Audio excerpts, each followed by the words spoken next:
आता कर्करोगावर उपचार होणार अत्याधुनिक आणि परवडणाऱ्या दरात। कोल्हापुरात सुरू झालंय क्युरा लाईफ कॅन्सर सेंटर। नामांकित medical oncologist doctor Akshay Shivchand यांच्या मार्गदर्शनाखाली chemotherapy, targeted therapy, immunotherapy, hormonal therapy आणि सर्व प्रकारच्या कर्करोगावर खात्रीशीर उपचार। Cura Life Cancer Centre, Rajarampuri 8वी गल्ली, कोल्हापूर। संपर्क 90 286 10 470। मी या पवित्र नगरीतून आणि भूमीतून शब्द दिलाय आणि पाठीमागं सुद्धा दिलाय, मी ते बंद नाही पडू द्यायला। सांगायचं नव्हतं पण तरी सांगतो या ठिकाणी। नरेंद्र पाटील साहेबच मला एकदा पुण्यात येऊन भेटले होते आणि सांगितलं होतं, महामंडळ बंद पाडलं, मला पण संपवलं, महामंडळ वाचव। मी त्यांच्या समक्ष ते कबूल करून घेतलं होतं की महामंडळ बंद करायचं नाही, सरकारनं सांगितलं होतं बंद करणार नाही, नंतर ते मोडकळीच आणलं होतं। हे नरेंद्र पाटील साहेबांसुद्धा माहिती आहे। आणि आता थोडं करून काय ना, निधी वाढून ते पूर्व पदावर 100% आणणार, मी बंद मात्र सारथीसुद्धा आणि महामंडळसुद्धा नाही होऊ देणार। जवळ जीवात जीव आहे तोवर मी लढत राहणार, कारण ती स्थापन करण्यासाठी राजेंना किती त्रास घ्यावा लागला होता स्थापन करण्यासाठी, ते किती आंदोलनं करावी लागली होती आणि त्या वस्तू बंद नाही पडू शकत, कधीच पडणार नाहीत आणि त्या संस्था बंदही पडू देणार नाहीत। निधीसुद्धा वाढता घ्यायचं, प्रत्येक बैठकीत आमचे त्यांना सांगणं आहे, नसेल तर मी प्रचंड मोठं आंदोलन करेन, तेवढंच माझ्या हातात आहे। जर तसा काय अंदाज दिसला तर आंदोलन राज्यात यांचं फिरणं बंद, आपला आणि आपण ते करू शकतो। दादा तुम्ही आगे बढ़ो, हम तुम्हारे साथ हैं। तुमची एक मागणी होती मराठा मंत्रिमंडळ स्थापन करण्याची, काय नेमकं त्याची आता पाठपुरावा?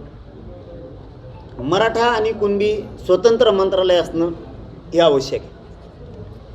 समाजाच्या असणाऱ्या अडीअडचणी, समस्या त्यातून आपल्याला सोडवता येतात। एवढा मोठा समाज असून सुद्धा किती दिवस त्याने दारोदारी एक कागद घेऊन फाईल घेऊन हिंडायचं, त्यापेक्षा त्याचं स्वतःचं स्वतंत्र जर मंत्रालय असलं तर त्यांना त्यांच्या आर्थिक बजेटपासून तर त्यांच्या बांधापर्यंतच्या समस्या हे सोडवण्यासाठी हक्काचं व्यासपीठ त्यांचं स्वतंत्र मंत्रालय होईल, ते मी लावून धरलं आहे। त्याच्यात मुख्यमंत्र्यांनी सांगितलं आहे की आम्ही मान्यता दिली, खरं ते सांगतो आहे बरं का, आम्ही मान्यता दिली, मराठा आणि कुणबी मंत्रालय स्थापन करायला मान्यता दिली, त्याला सेपरेट सचिव दिला जाईल, जिल्हाधिकारी स्तरावरती सेपरेट कक्ष पण दिला जाईल। फक्त आता ही आचारसंहिता काहीतरी आहे, त्यामुळं ते म्हणले आम्हाला अधिकृत घोषणा म्हणजे ते मंजुरीची करता आली नाही, मान्यता मात्र आम्ही सगळ्यांनी बैठक घेऊन दिली। कारण ही मराठा समाजासाठी खूप चांगली गोष्ट आहे की स्वतंत्र मंत्रालय स्थापन होतं आहे म्हणल्याच्यानंतर खूप समस्या अडीअडचणी त्या माध्यमातून सुटणार आहेत। जेवढे अभ्यासक तज्ज्ञ आहेत यांना कळतं आहे माझ्या शब्दाचा अर्थ काय, मला जरी नाही इतकं सांगता आलं तरी ते स्वतंत्र मंत्रालय झाल्यामुळं खूप समाजाच्या अडीअडचणी सुटणार आहेत। मला वाटतं आता ही आचारसंहिता संपली की त्याची घोषणा होईल। तरी मी त्यांना म्हणलो होतं बरं का की तुम्ही म्हणता घोषणा करायला, मंजुरी करायला आचारसंहिता आहे आणि मग शेतकऱ्याचा जे आर काढत दिशा आचारसंहिता नव्हती काय? ते म्हणले नका काढ बोलू राव, पण आता करतो तर आम्ही, पण नको लई बॉम्बली होईन आचारसंहिता आहे। ठीक आहे म्हणलं, काय 70 वर्ष नव्हतं, मग काय फरक पडला म्हणलं, बघू आता 7-8 दिवसांनी कोणा देते। त्याशिवाय मंत्रालयाचा निर्णय होऊ शकत नाही, बहुतेक काला अनिश्चय का या आचारसंहिता आता 17 संपून होते, 2-3 दिवसांनी दम धरून आपण दोघं बिदोघं वाट बघू। तुम्हाला टेन्शन नाही घेतो, मी आणतोच, मी सोडित नाही आणला कशात, मी सोडणार नाही।